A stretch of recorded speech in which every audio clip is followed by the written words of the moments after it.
The Secret Files of World War II, What Really Happened on D-Day. The story of D-Day has been told and retold for decades, often wrapped in the kind of patriotic clarity that suggests every decision was flawless and every detail was perfectly executed. Yet recently declassified documents, wartime diaries, and expert analyses paint a far more complex, human, and at times chaotic picture of June 6, 1944, the day that helped shape the modern world.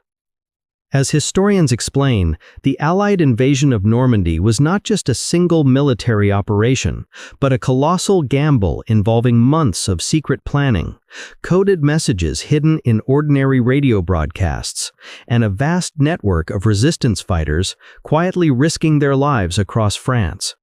According to reports from the U.S. National Archives and British military records, the Allies launched Operation Overlord, what we commonly call D-Day, with overwhelming uncertainty, especially as weather forecasts threatened to derail the invasion entirely, and some commanders feared disaster on the scale of earlier failed landings.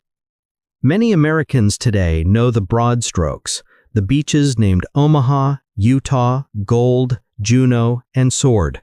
But fewer know that internal documents reveal intense disagreements among Allied leaders over tactics, timing, and whether the operation would achieve more than a temporary foothold in Europe.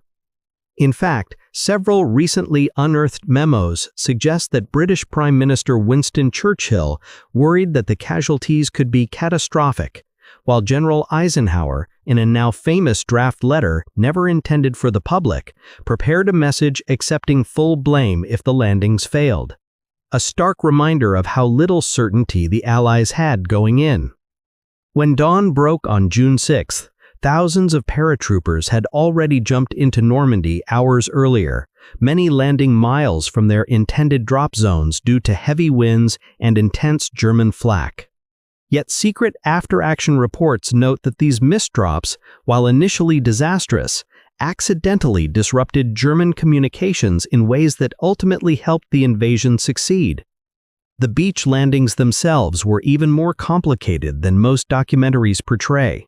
According to several strategic assessments, the defenders on Omaha Beach were far better equipped and more deeply entrenched than Allied intelligence had predicted, leading to early confusion, scattered units, and a level of resistance that some historians say nearly forced Allied commanders to consider withdrawal. But hidden inside classified German communications, intercepted through the top-secret Ultra program, declassified decades later, was evidence that German leadership believed the Normandy invasion was a diversion for a larger attack elsewhere, thanks in part to an elaborate Allied deception plan known as Operation Fortitude. This operation used fake radio chatter, inflated tanks made of rubber, and even double agents feeding carefully crafted misinformation to convince the German high command that the real invasion would strike farther north near Calais. And many experts argue this deception played a decisive role in stretching German defenses too thin to respond effectively.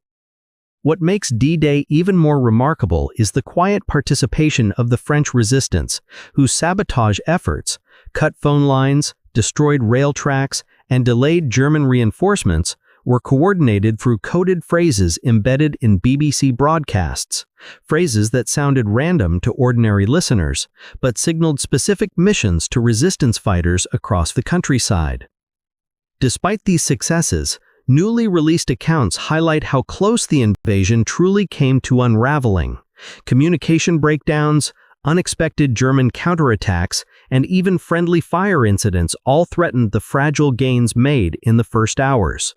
But through a mix of determination, improvisation, and luck, something veterans often say played a larger role than official histories admit, the Allies secured the beaches by day's end, opening a path that would eventually lead to the liberation of Western Europe.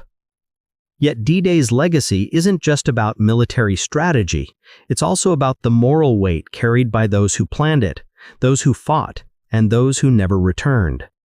Secret correspondences between commanders revealed debates about timing the invasion in ways that might reduce civilian casualties, though many historians still note that many French towns near the landing zones suffered devastating losses in the pre-dawn bombardments, a painful reality rarely emphasized in mainstream retellings.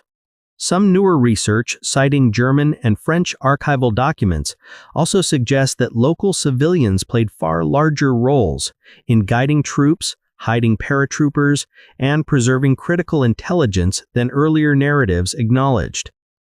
While the details of what really happened on D-Day will always depend on whose perspective is examined, the convergence of newly examined military records, personal letters, and declassified intelligence shows a richer story, one of fear, miscalculations, heroism, doubt, and an enormous leap of faith taken by people who understood that the war might hinge on a single day. And even decades later, the echoes of that day still remind us that history often looks cleaner in hindsight than it felt to the people living it in the moment, which is worth remembering the next time we look at a chapter of the past and assume we already know the whole truth.